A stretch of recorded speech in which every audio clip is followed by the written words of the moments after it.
Hi, I want to give you an introduction to the balance sheet. And we've already talked about how the profit and loss is a really important report to run monthly. The balance sheet is equally as important. So let's navigate over to the report center here on the left sidebar. Under the standard tab, you can usually see your balance sheet at the top under favorites. If it's not there, you would also see it under business overview. But let's click on the balance sheet and first of all, tweak the settings. So let's come up to report period. I like to use the same report period as the P&L, and that is this year to last month. So that's going from the beginning of the year to the last full month. Hopefully that month is closed by now. And then we'll display columns by month and choose our accounting method and then click on Run Report.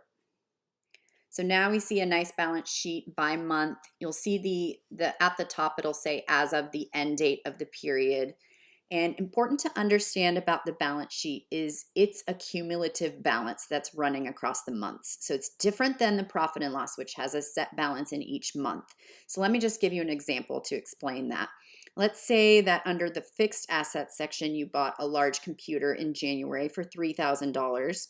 So you would see $3,000 in January. And then in February, you bought another of the same computer for $3,000. So now you would see a balance of $6,000. So it's accumulating over the months. You will also see activity that reduces that balance. So if you took an asset out of service, for example, you would see that balance go down.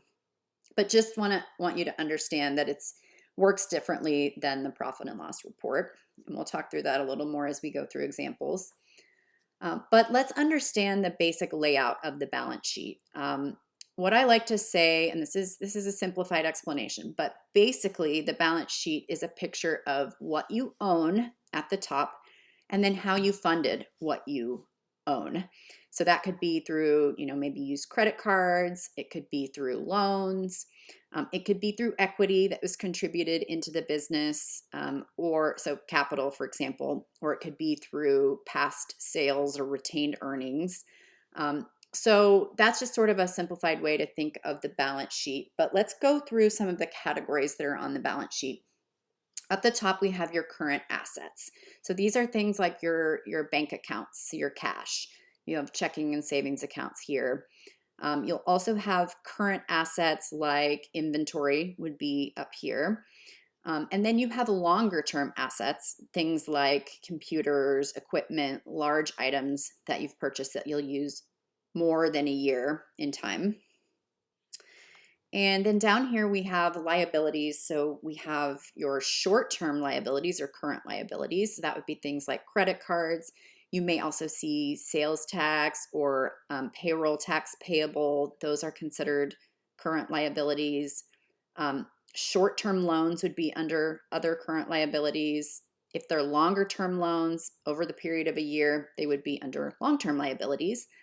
And then your last section is equity. So for small businesses, what's most important in this section is usually the capital that the owner has put in, or maybe a shareholder has put into the business, and then money that's distributed out of the business. And that could be as pay, typically to the owner. So these accounts look a little different depending on the type of business. For example, this is an LLC. You're called a member. So we have a member's contribution account and a member's distribution account. But if you were a partner, it would be called, partner's account or owner or shareholder. So it just changes sort of based on the business type. But important section to understand, this is where, again, money is contributed as capital or distributed out of the business as a draw. We also see a retained earnings balance here, and net income feeds in from the profit and loss over to the balance sheet here. So oftentimes I like to check that those match up. We see the same net income number that we see on the profit and loss.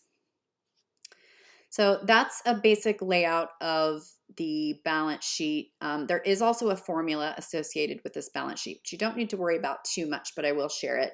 And that is that assets equal liabilities plus equity. So you will see those balances equal out. The assets equal the total liabilities and equity down here. So that's just the way that the report is laid out. But again, don't worry about it too much. And then we'll go through more detail as to how to navigate around the balance sheet in a future lesson.